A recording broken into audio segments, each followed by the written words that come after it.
జగనన్న పథకాలు, జగన్ మామ, ఇంకా ఎంతకాలం మీరు ఇలాంటి మాటలు మాట్లాడతారు?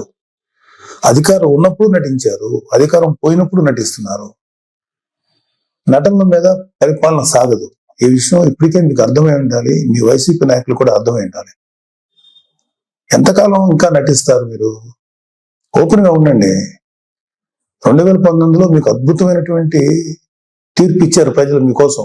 దాన్ని మీరు అత్యంత దారుణంగా, దుర్మార్గంగా ఉపయోగించుకొని ప్రజల నెత్తి మీద కాలు పెట్టి తొక్కారు. ప్రజల్ని హింసించి వదిలేరు మీరు.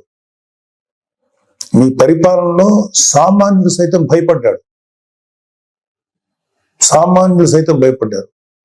ప్రజల కోసం నిలబడిన కొంతమంది నాయకులు, కొంతమంది కార్యకర్తలు తప్ప ప్రతి ఒక్కరు భయపడ్డారు. ప్రతి వాళ్ళు భయపడ్డారు. మీరు ఇప్పుడు వచ్చేసేసి ఏదో అన్యాయం జరిగిపోయింది, డెఫినెట్ గా ఇది తప్పే.